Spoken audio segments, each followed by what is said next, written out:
Friends, कैसे हैं आप सब। आशा करता हूं आप सब ठीक होंगे। मैं मनीष स्वागत करता हूं फिर से आपका अपने यूट्यूब चैनल एग्ज़ाम जस्ट में। इस वीडियो में हम बात करने वाले हैं दिल्ली पुलिस एग्जीक्यूटिव का जो आपका कांस्टेबल का एग्ज़ाम होने वाला है, ये उसका सेकंड प्रैक्टिस सेट्स मैं आपको करवाने वाला हूं। अगर आपने फर्स्ट प्रैक्टिस सेट नहीं देखा है तो प्ले लिस्ट में उसका लिंक है, आप वहां से जाकर देख सकते हैं। और अगर आपने अभी तक चैनल को सब्सक्राइब नहीं किया है तो सब्सक्राइब करके बेल आइकन को प्रेस कर सकते हैं, अगर आपको वीडियो हेल्पफुल लगेगी तो चलिए वीडियो शुरू करते हैं। तो ये आपके पास है पहला सवाल, सिंप्लीफिकेशन का सवाल है। इसके अंदर क्या दिया हुआ है, देखिए ऑफ का मतलब होता है मल्टीप्लाई। तो मैंने यहाँ पर मल्टीप्लाई लगा लिया। तो मैं ऐसे इसको डायरेक्टली सोल्व करता हूँ। ये 7 से 4 बार में जाएगा, यहाँ पर आपका आ जाएगा 4 और ये 4 पंजे 20, यानी कि 5.75 प्लस 20 माइनस 4.5 यहाँ पर आ जाएगा। नीचे अगर देखते हैं ऑफ का मतलब मल्टीप्लाई होता है, तो यहाँ पर 3/4, ये इसमें से माइनस होगा तो यहाँ पर 4 है, मल्टीप्लाई आ जाएगा तो ये आ जाएगा 4 और 3 में से 15 में से 3 जाएगा तो 12, और यहाँ पर प्लस अगर मैं इसको मल्टीप्लाई कर देता हूँ तो ये लिखा हुआ है 2.4, मैंने इसको मान लिया। अगर मैं इसको 5 से मल्टीप्लाई करता हूँ तो ये 20 हो जाएगा, 2 2 दूनी 4, ये 20 हमारा जो है 12 हमारा जो है आ जाएगा, ये 0.0 से हट जाएगा। अब मैं यहाँ पर क्या करता हूँ कि इन दोनों को जो है माइनस कर लेता हूँ। तो आप सभी को पता है माइनस करने के बाद क्या आएगा, 1.25 प्लस में 20, और इसको मैं इससे काटूंगा तो ये कितना आ जाएगा 3.1, इससे मल्टीप्लाई करूंगा तो ये क्या आ जाएगा 9.3 प्लस 12। तो देखिए अप्रोक्सीमेशन का सवाल है। अगर आप इसको इस तरीके से करते हैं तो भी ठीक है। अगर आप यहाँ पर मान लेते हैं ये 2 है, ये आपका यहाँ पर 5 है, तो भी आपका अप्रोक्सीमेशन से जो है राइट आंसर आ जाएगा। तो ये आपका आ जाएगा 21/25, और यहाँ पर आप अगर इसको करेंगे तो ये आपका आ जाएगा 21/30। तो इसको अगर आप डिवाइड करेंगे तो आपका अप्रोक्स 1 जो है आंसर आ जाएगा। नेक्स्ट जो सवाल है, 2 प्रत्याशी उठे हैं चुनाव के अंदर। मैं इसको आपको बड़ा करके इस तरीके से दिखाता हूँ। एक चुनाव में 2 प्रत्याशी उठे हैं, 3.3:10 के अनुपात में मतदान हुआ है, ठीक है। यदि सभी मत वैध हैं तो यदि विजेता प्रत्याशी की इतने मत मिले तो कुल बताना। अब देखिए भाई, जब कम वाला है वो तो हारा ही होगा और जो ज़्यादा वाला है वो जीता ही होगा। तो यानी कि ये 10 की वैल्यू दी हुई है, तो अगर ये 10 की वैल्यू यहाँ पर 156,200 दी हुई है तो यहाँ से 1 की वैल्यू में निकाल लूँगा तो 156/20 आ जाएगा। और इसने क्या बोला है कि कुल बताना है, तो अगर मैं कुल निकालूँ तो ये कितना हो जाएगा 13 हो जाएगा। तो 13 से मैं जैसे यहाँ पे मल्टीप्लाई करूँगा, 13 0, 13 दूनी 26 का यहाँ पर 2 आ जाएगा, 13 6 78, 0 यहाँ 80 आ जाएगा, 13 पंजे 65 और 5 70, 70 और 3 यहाँ 73 आ जाएगा, यहाँ 7 आ जाएगा, और 13 से मल्टीप्लाई करके यहाँ क्या आ जाएगा हमारा 20। तो ऑप्शन सी में आपका जो है राइट आंसर यहाँ पर आ जाएगा। नेक्स्ट जो सवाल है, अर्धवार्षिक रूप से चक्रवृद्धि की जाने वाली 8% वार्षिक ब्याज दर पर एक निवेशित एक धनराशि 1 वर्ष की समाप्ति पर इतने रुपए हो जाती है, ठीक है। यानी कि ये जो दिया हुआ है ये हमारा अमाउंट दिया हुआ है, क्योंकि ब्याज जुड़ के 20,280 हो जाती है। उसी धनराशि के लिए वार्षिक रूप से चक्रवृद्धि की जाने वाली उसी ब्याज दर पर 2 वर्ष का ब्याज बताना है। देखिए बहुत सिंपल सवाल है। ये हमें दी हुई है ईयरली 8%। अगर इसको मैं हाफ ईयरली में कन्वर्ट करूँगा तो ये 4% हो जाएगी। और 4% का आप सभी को पता है, ये आपको याद भी होना चाहिए, 1/25 होता है। और जब रेट आधी होगी तो टाइम आपका क्या हो जाएगा, दुगना हो जाएगा, 2 वर्ष हो जाएगा। तो मैं यहाँ से रेट को उठाता हूँ और इसका स्क्वायर कर देता हूँ तो ये हो जाएगा 625, ठीक है।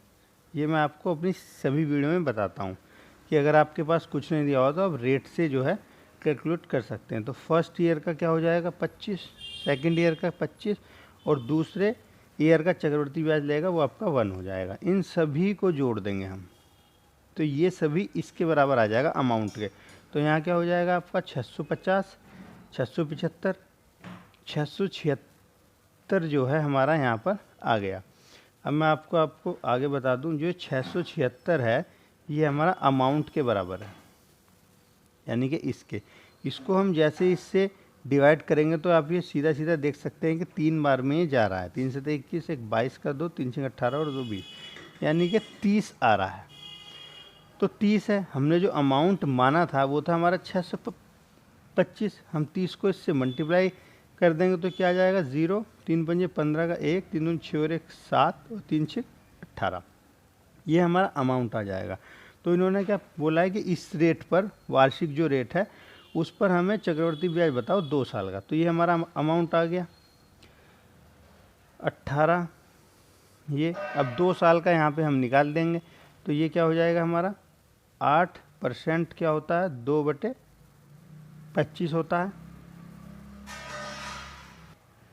तो जैसे ही आप इस रेट से इस अमाउंट का पहले वर्ष का साधारण ब्याज निकालेंगे, सिंपल इंटरेस्ट निकालेंगे, तो आपके पास आ जाएगा 1500 रुपये, और दूसरे वर्ष का आप निकालेंगे तो भी आपके पास 1500 रुपये आएगा। लेकिन दूसरे वर्ष पे जो है इसका आपका चक्रवृद्धि ब्याज लगेगा। तो चक्रवृद्धि ब्याज के लिए आप फिर से इसको ये वाली चीज़ निकालेंगे तो यहाँ पर आपका आ जाएगा 120।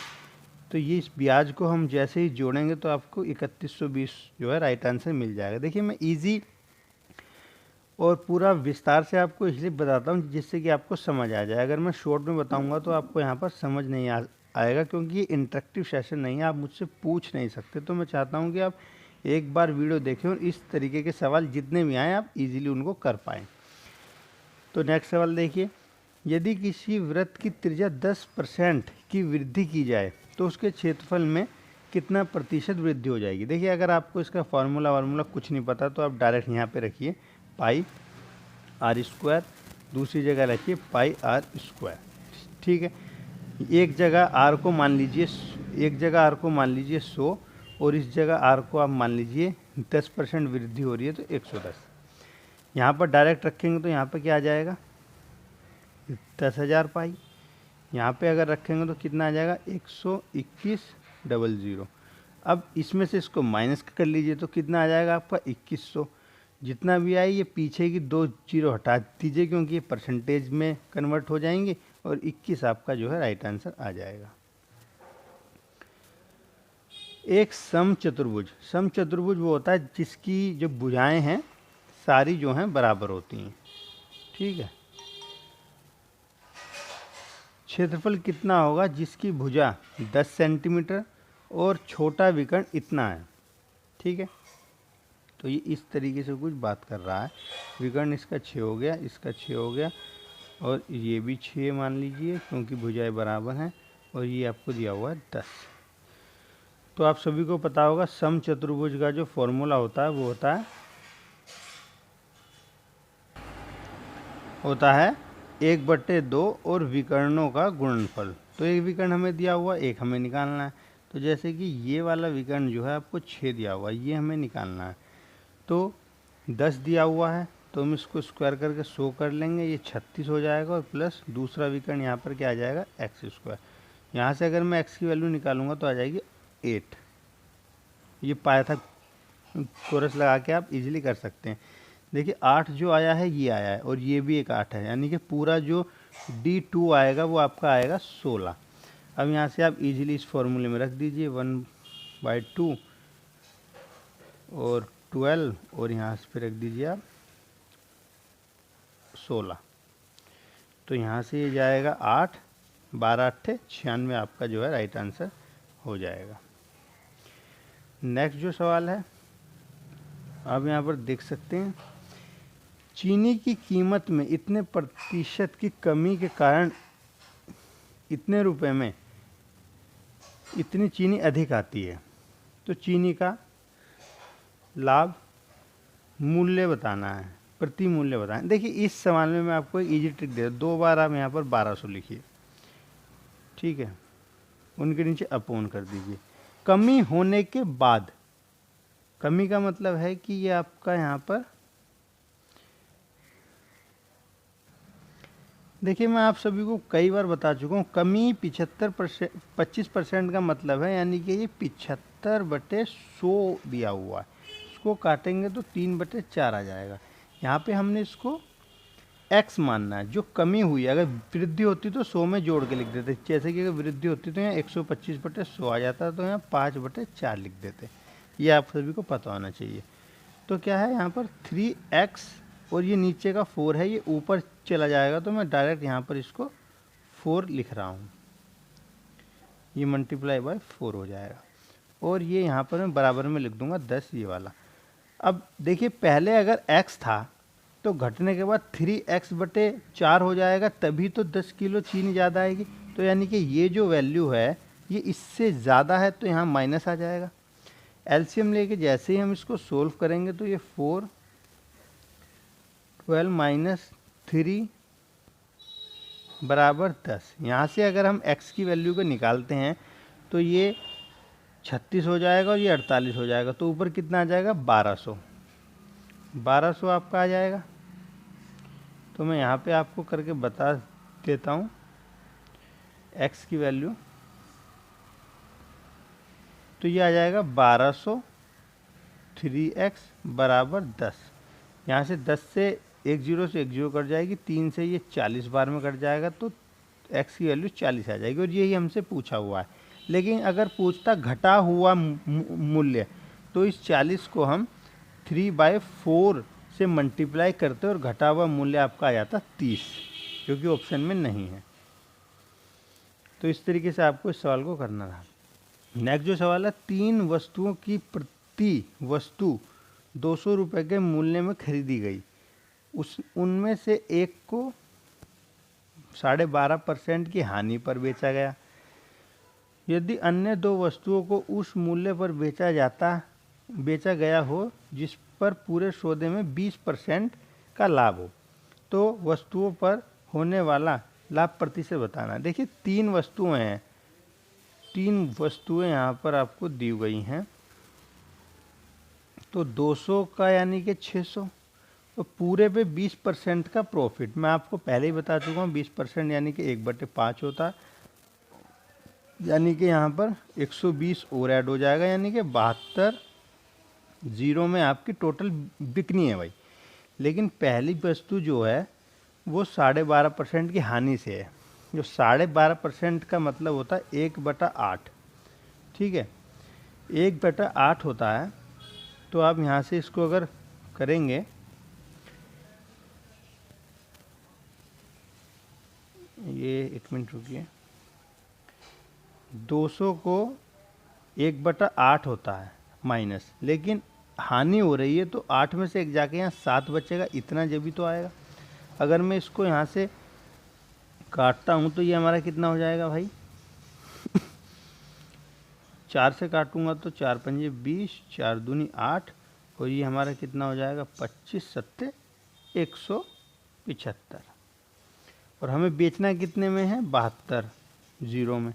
तो यहाँ से इसको माइनस करूँगा तो ये कितना आ जाएगा 5, 11 का 4, और ये 6 का यहाँ पर 5। ये जो 5 हमारा बिकेगा, तो ये हमारा कितने पे बिकेगा 600 पर।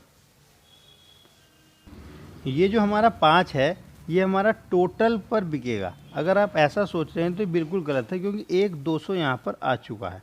तो ये जो हमारा 545 है ये हमारा बिकेगा 4 पर, क्योंकि ये 2 की वैल्यू बची है। अब 400 को हमने बढ़ाकर 145 ज़्यादा में बेचा है, तो यहाँ से अगर हम परसेंटेज निकालेंगे तो 2 जीरो से 2 जीरो कट जाएंगे, 4 एकम 4, 4 तिया 12, और 4 6 24, और 2 5 ही आ जाएगा।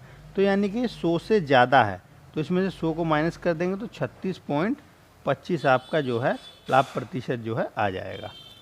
नेक्स्ट जो सवाल है 8th सवाल, ए ने इतने रुपए 9,000 रुपये की धनराशि 5% साधारण ब्याज पर 3 वर्ष के लिए उधार ली। उसने यह धनराशि 7% साधारण ब्याज पर 3 वर्ष के लिए बी को उधार दे दी। उसे प्राप्त होने वाला लाभ ज्ञात कीजिए। तो सबसे पहले आप ये निकाल लीजिए भाई। तो यहाँ पे अगर मैं डायरेक्ट निकालता हूँ, आशा करता हूँ कि सिंपल इंटरेस्ट का आपको फार्मूला जो है पता होगा, तो मैं वही जो है डायरेक्ट लगा रहा हूँ यहाँ पर। तो ये कितना हो जाएगा, 15, 15 निम 135, 21, 21 ये हो जाएगा।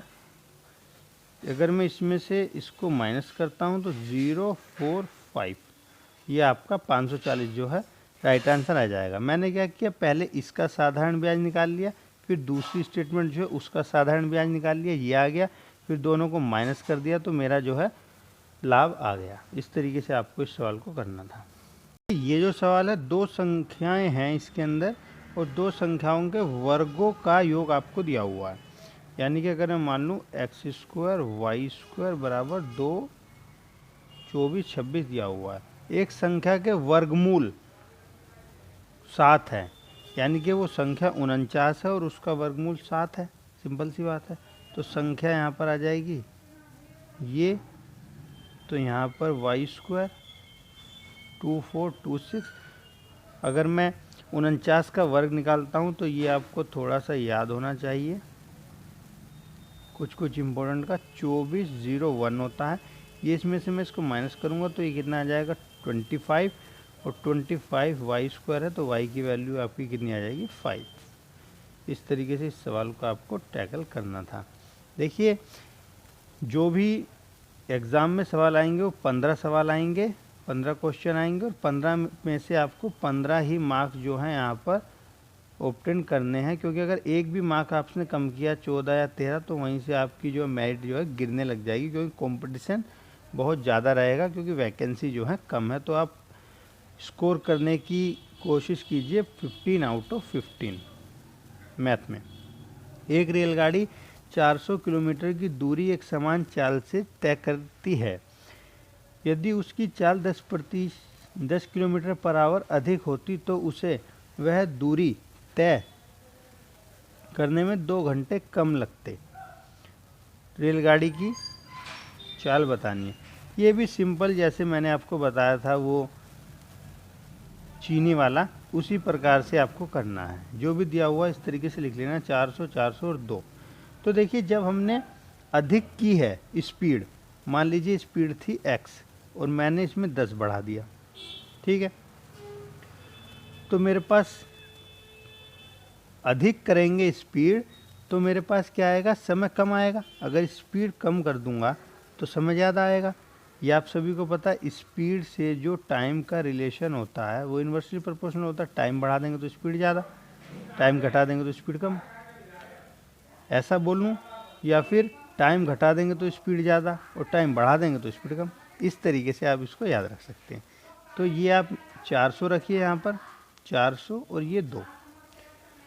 अब यहाँ पर आप समझिए, अगर मैं स्पीड ज़्यादा रखूँगा तो समय कम लगेगा, स्पीड कम रखूँगा तो समय ज़्यादा लगेगा। इसलिए ये माइनस, ये आगे पीछे इसलिए इस बार हुआ है।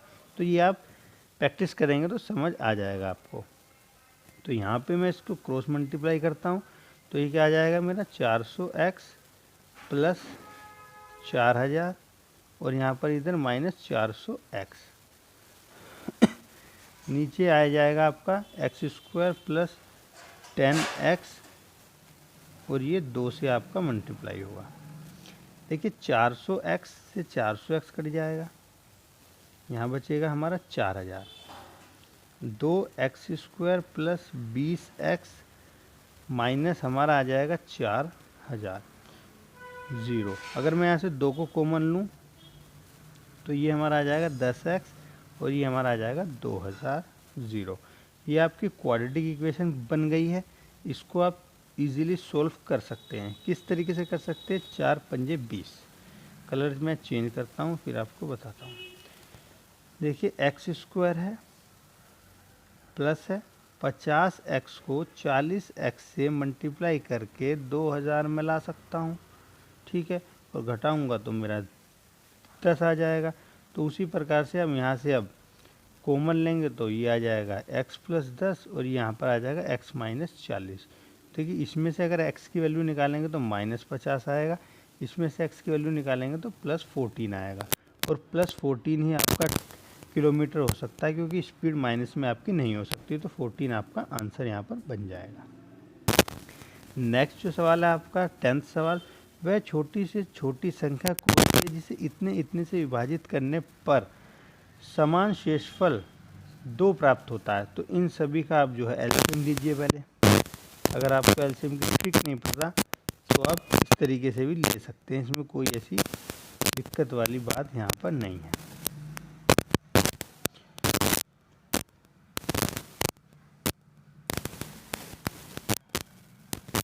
35 35 105, 210 420, 420 आपका जो है एलसीएम आ गया।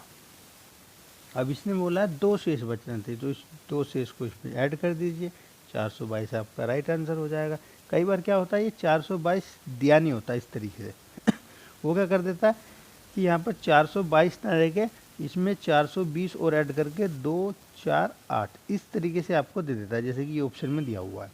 उसमें आप क्या कीजिएगा, जो आपका 420 आया उसको आप डबल कीजिएगा, तो ये आ जाएगा। यानी कि 2 जो ये ऐड करेंगे ये एक ही बार ऐड करेंगे। अगर हो सकता है कि 3 गुना दे दिया जाए, 0 6 12 इस तरीके से दे दिया जाए, तो आपका आंसर इसमें 2 ऐड करके आएगा। तो ये आप ऑप्शन के हिसाब से देख लीजिएगा वहाँ पर। नेक्स्ट जो सवाल है, एक आयत की लंबाई एक वृत्त की त्रिज्या का इतना है, 2/5 है। वृत्त की त्रिज्या एक वर्ग की भुजा के बराबर है, जिसका क्षेत्रफल जो है दिया हुआ है। अब वर्ग का जो क्षेत्रफल है वो दिया हुआ है इतना 4900। तो वर्ग की एक भुजा मैं निकाल सकता हूँ यहाँ से भाई 70 आ जाएगी, क्योंकि वर्ग की सारी भुजाएं बराबर होती है। वर्ग की भुजा के बराबर क्या है, वृत्त की त्रिज्या। तो वृत्त की त्रिज्या हो गई 70, ठीक है। वृत्त की त्रिज्या के 2/5 क्या है, आयत की लंबाई। तो लंबाई हो जाएगी यहाँ पर, मैं इसको 2/5 से करूँगा तो ये 14 बार में जाएगा, और एल हमारे पास क्या आ जाएगी 28, ठीक है। और आयत का चौड़ाई दी हुई है, लंबाई हमने निकाल ली है, तो क्षेत्रफल आपको पता है एल बी होता है, दोनों को मल्टीप्लाई कर देंगे 20 × 28, तो 560 आपका जो है यहाँ पर राइट आंसर आ जाएगा। देखिए नेक्स्ट जो सवाल है, n संख्या बताना। इस तरह के सवाल आप इजीली कर सकते हैं।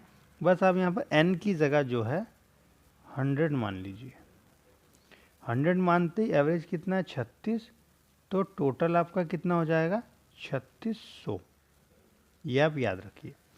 75% संख्याओं में 5 की वृद्धि की जाती है। 100 का 75 आप इजीली निकाल सकते हैं भाई, 75 होता है, ठीक है।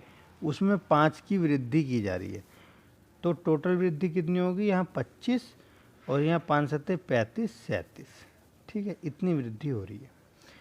अगले में क्या कह रहा है, शेष का बचा हुआ 75 इधर आ गया, तो इधर कितना बचा 25 में 8 की कमी हो रही है, यानी कि कितना हो रहा है भाई 200। इसमें से इसको मैं माइनस करता हूँ तो 175 की जो है मेरे पास वृद्धि आ रही है। और ये कितने पर आ रही है मेरी वृद्धि, 100 पर, क्योंकि मैंने 100 माना हुआ है। अगर यहाँ मैं इसको करता हूँ तो मेरा कितना आ जाएगा 1.75, और यही मेरी वृद्धि हो रही है। और ये वृद्धि को मैं 36 में जैसे ही ऐड करूँगा तो 37.75 जो है मेरा आंसर आ जाएगा, और ऑप्शन सी पे टिक करके मैं नेक्स्ट सवाल पर बढ़ जाऊँगा। अब नेक्स्ट सवाल क्या कहता है, बी की तुलना में ए 5 गुना कार्य कुशल है। यानी कि मैं इस तरीके से लिख सकता हूँ, अगर ये x है भाई तो ये 5x है एक्सक्यूज मी। इसलिए एक कार्य को पूरा करने में b से 52 दिन कम लेता है। बिल्कुल ठीक है भाई, अगर ये दिन कम लेगा जब भी तो इसकी एफिशिएंसी ज़्यादा होगी, ये दिन ज़्यादा लेगा तो इसकी एफिशिएंसी कम होगी, ये तो हम सबको पता है। अब इसके अंदर क्या है कि 2 वेरिएबल आ गए, मैंने यहाँ भी x मान लिया, यहाँ भी x मान लिया, तो यहाँ पे मैं क्या मानूँ, क्योंकि दिनों की संख्या उससे कम लेता है। तो किस प्रकार से इसको करना होगा, तो देखिए अगर आप थोड़े से भी स्मार्ट हैं तो आप इजीली कर लेंगे कि दूसरे वेरिएबल की ज़रूरत नहीं है। क्यों नहीं है? ये भाई ये इतनी एफिशिएंसी से काम कर रहा है, ये इतनी एफिशिएंसी से काम कर रहा है, और ये इतना दिन कम लेता है, तो ये जो दिया हुआ है ये 5x माइनस एक्स बटे 52 ही तो दिया हुआ है, क्योंकि ये ज़्यादा काम करता है कम समय में, ये ज़्यादा काम करता है ज़्यादा समय में। तो ये 4x की वैल्यू ही तो है आपकी, x की वैल्यू यहाँ से मैं निकाल लूँगा 13 आ जाएगी। ठीक है, अब उसने क्या पूछा है कि b दोनों एक साथ कार्य करें तो कितने समय में, अब दोनों को जोड़ देंगे तो कितना आ जाएगा 6x, x की वैल्यू मेरे पास 13 आ चुकी है, तो कितना आ जाएगा 65। ये टोटल कार्य आ गया, और दोनों की एफिशिएंसी कितनी है 6, तो 6 को मैं यहाँ रखूँगा, तो इसको काटूंगा तो कितना आ जाएगा 10 सही 5/6। ऑप्शन ए जो आपका राइट आंसर है। नेक्स्ट जो सवाल है, एक दुकानदार अपनी वस्तु को क्रय मूल्य से इतने प्रतिशत अंकित करता है। अगर आपको सवाल बड़ा लग के आप उसको जज नहीं कर पाते तो आप जैसे जैसा वो बोलता है वैसा वैसा करते रहिए। ये आपका क्रय मूल्य से इतना अधिक मूल्यित करता है, यानी कि सीपी को मार्केट प्राइस एमआरपी में जो कन्वर्ट करता है वो 20% ज़्यादा में करता है। वह उनमें से 3/4 वस्तुओं को अंकित मूल्य पर बेच देता है। मैंने जो वस्तुएं हैं वो 100 मान ली भाई, 3/4 का मतलब आप सभी को पता है 75 वस्तुओं को उसने सीपी पर बेचा, यानी कि 100 रुपये पर ही बेच दिया, तो 7500 रुपये तो उनने कमा लिए। अब क्या कह रहा है, मैं यहाँ से थोड़ा साफ कर देता हूँ। अब क्या कह रहा है, और शेष को अंकित मूल्य पर 30% की छूट देता है, तो बची कितनी है हमारे पास 25 हमारे पास बची है भाई, और अंकित मूल्य पर 30% की छूट, तो अंकित मूल्य कितना है हमारा 20, और इस पे मैं अगर 30% की यहाँ छूट डाल दूँ तो बचेगा कितना, या तो अब इसको ऐसे करके घटा लीजिए, लेकिन अगर 30 की छूट दे दी तो मैं डायरेक्ट करूँगा, यहाँ पर 70 लिखूँगा, 70 लिखूँगा, ये 2 0 से 2 0 काटूँगा और 12 7 84 ले आऊँगा डायरेक्ट, और 25 संख्या को 84 से मल्टीप्लाई करूँगा, 25 चौक 100 आ जाएगा, 10 हासिल, 25 अट्ठे 200 और यहाँ 210, इतना आ जाएगा भाई मेरे पास। तो उसको लाभ हुआ है कि हानि हुई है, ये मुझे बताना है।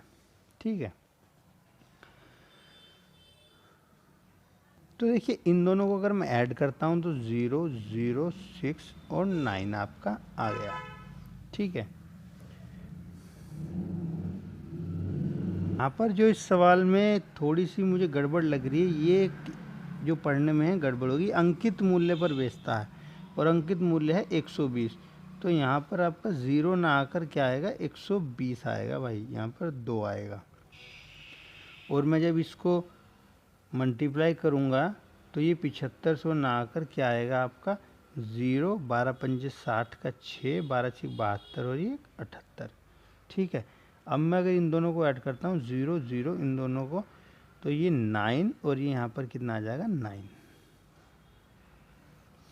कैलकुलेशन में फिर से मिस्टेक हुई है, उसके लिए मैं माफ़ी चाहता हूँ। यहाँ पर आपका मल्टीप्लाई करेंगे तो आएगा 9000, और 9000 को जब मैं इसमें जोड़ूंगा तो ये आपका आ जाएगा भाई 111। ठीक है, अब उसने क्या कहा है, उसमें लाभ हुआ है या हानि हुई है, तो ये हो गया हमारे पास टोटल इतने में बेचा है उसने।